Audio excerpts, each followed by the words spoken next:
Hi, I'm Melanie Rivera and I am the founder of Breaker 28 and this channel, The Leaders Coach. Today we are going to talk about 5 things that great managers do every day. I don't know about you, but as a manager, it's easy to think you're doing better or worse than you're actually doing. Nobody gives you feedback, and typically you only hear that things are problematic when people are going out the door. And as a coach, I talk to leaders all the time that really aren't sure, am I managing well? My team is doing well, so I think I'm managing well. My people seem happy, so I think I'm managing well, but they aren't really sure if they are doing the things that great managers do every day. And so I want to give you 5 of those on this video. There may be another one, we'll see. The first thing that great managers do every day is they take the time up front to get very clear about what they want. It's so easy to think we're being clear and to think we even really know what the bar is for success for the projects that we delegate, for the roles that we assign. But more often than not, we're kind of going and shooting from the hip. We're not thinking about what success would look like at the close of a project or at the end of a year in this role when we assign them. And as a result, people don't know what success looks like, and so they don't give it to us. But great managers take the time up front to think about what they really want or what their bosses want. Sometimes you don't get to choose, and then delegate that very clearly. I don't know about you, but I've definitely had managers that said to me, oh, just however you do it is fine. And then swoop in because what I give them isn't what they really wanted, but they didn't take the time to think about that. You know how annoying that is. Don't do that. Please, friends, don't do that to your team. Think about what you want and then ask for it. The second thing that great managers do every day is they find ways to seek feedback from their team and input from their team. If you think you've got the answers, I promise you, you don't have the answers. In fact, I'm surer you don't have the answers if you think you do. And so managers that are doing great work every day in their role are finding ways to seek input, to ask for feedback on their performance, to ask, what am I doing that's getting in your way? What can I be doing to help you be more effective? And if your people aren't willing to give that up, if that information feels close to the vest for your people, that may be because you haven't created the conditions to make it safe to give you feedback. So on Breaker 28 on our website, there's actually a free white paper you can download about creating a culture of feedback. If that's what you need, I'll also drop the link to that site in the chat. Another thing great managers do is they protect the time to manage well. You know your work week. You know how nutty it gets. And sometimes we're just darting between meetings, then going to a check-in, then checking in on a project and answering an email real fast that really should have taken more time. We don't protect the time often to manage well. And managing well takes time. It takes time to stay really connected to people's work and to know where they're succeeding and where they're failing. It takes time to design growth opportunities and to suggest professional development that will make people better.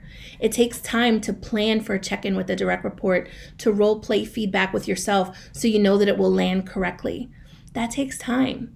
And if we aren't doing the work to protect a couple hours a week to manage well if you've got a small team, or more than that if you've got a larger team, I promise you, you're not managing at the level you need to. So great managers every day are thinking about, how can I block time to curate the exact conversation that's going to move my team forward, or to get above the work enough to know that this is a trend across my team, etc.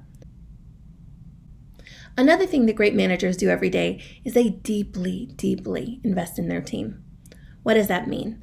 That means that if you've got star performers on your team, you are consistently thinking, what can I offer them? What can I give them that will help them improve, that will help them feel more motivated, that will help them do the assignment that's on their plate? How can I move things out of their way? How can I invest in them and develop them? Can I give them a discretionary half an hour I have to work on a project together? Can I think about who to connect them with in my network so that they're building relationships outside of me? You're thinking about how to add value to the people that work for you, not just for the work's sake, but for their sake. There was a recruiter I managed, and I remember pretty early on in her career, she was a little bit wilty. Like she wasn't the kind of person who took up space in a room. And she asked me a little bit about that. Like, how do I show up a little more credible? How do I show up a little more engaging when I'm presenting? And my ability to spend time with her on that was one of the things that I believe kept her in her role, even when other people were trying to recruit her. And so I just want to invite you to think about, am I deeply investing in my team or not? And I've alluded to this before, but one last thing great managers do every day is they role play the conversations they need to have that are tough conversations. So if you have to give feedback, if you have to talk about a tricky situation, if you have to ask a question asking for feedback on how something landed, you're probably not going to be great if you don't practice. So find people in your network. They might be peers at work that are the same managerial level as you, might be your manager in a check-in. It might be a friend outside of work who does similar work and can give you feedback. But find a way to role play those conversations so that you can know what your face does, what your voice does, what your body does, and you can tailor your reaction to get a better result. With Zoom, this is easier than ever, or with like virtual formats, it's easier than ever because you can record yourself. If you don't have someone to assess what you do, record yourself, take a look at the video in all of its complexity, right? And that's not always a fun experience. And figure out what you need to change. I once coached a woman who smiled when she gave really tough feedback all the time. Guess how seriously people took her? Not very seriously. But when she could fix her face, deepen her voice, kind of square her shoulders a little bit, she got different results. And she didn't know she was doing those things until she got feedback and kind of role played those difficult conversations. So those are 5 things great managers do every day. And there may be more coming. They're not everything, but if you can start there, I bet that you'll start to get better results from your team. For other tips on how to be a great manager, be sure to subscribe to this channel below and check out our other management videos.